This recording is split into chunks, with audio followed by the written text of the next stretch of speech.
ये हमारे फौरन सिंह राजपूत जी और उनके सुपुत्र सचिन की ये शोध और ये गृह वाटिका, क्या हम तो ये देखकर इतना मन प्रसन्न हो गया। ये तो ऐसा लगता है मानो जनकपुरी की ये पुष्प वाटिका हो, और इसके पौधे और वृक्षों को देखकर मन प्रफुल्लित हो जाता है।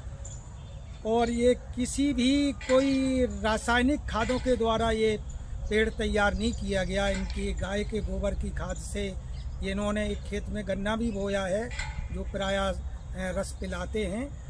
तो ये बहुत स्वास्थ्य के लिए बड़े फायदेमंद होता है। और इस पुष्प वाटिका को देखकर तो हम तो यही कहेंगे कि यहाँ हर समय वृक्ष मुस्कराते रहते हैं, फूल मुस्कराते रहते हैं। बसंत ऋतु जैसा यहाँ मालूम होता है।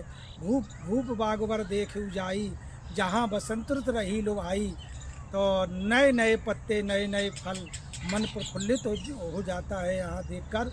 यहाँ प्रायः हम जब इस प्रोग्राम के लिए निकलते हैं तो यहाँ 10, 15, 20 मिनट के लिए ज़रूर इस वाटिका में घूमने आते हैं। और विशेष पौधे लगाने के लिए आप हमारे सचिन जी, जिन्होंने बहुत बड़ा शोध किया है, इनसे आप संपर्क करें, इनका मोबाइल नंबर ले लें तो यहाँ तैयार पौधे भी मिल जाते हैं लोगों को।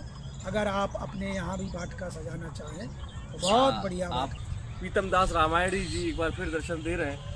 महाराज जी के वीडियोस आप पहले देखते होंगे, एक बार हमने पिछले वर्ष भी फोटो महाराज जी के अपलोड किए थे।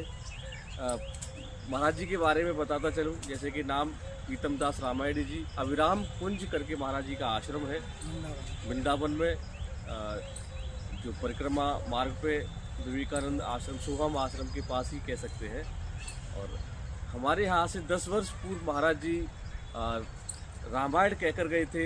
हमारे शांतेश्वर महादेव जो साथी गांव है हमारा, उसी मंदिर के प्रांगण में वो पहले एक पूरी श्रृंखला थी कथाओं की, उनमें महाराज जी यहाँ रामायण कहने आए थे। बहुत अच्छी, हमारे घर पर रहते थे।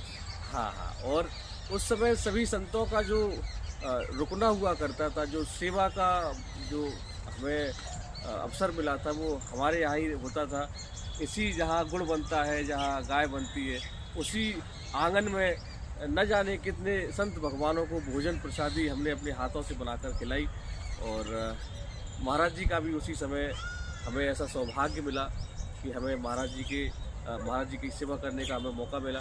तो उसी समय से महाराज जी का जो लगाव है वो हमारे परिवार से है। और हर वर्ष महाराज जी हमारे यहाँ से लगभग 10 किलोमीटर दूर एक गांव है नगला बहादुर, तो वहाँ सत्संग होता है शिवरात्रि के दिन, शिवरात्रि से 2-3 दिन पहले से, चिंताहरण आश्रम में।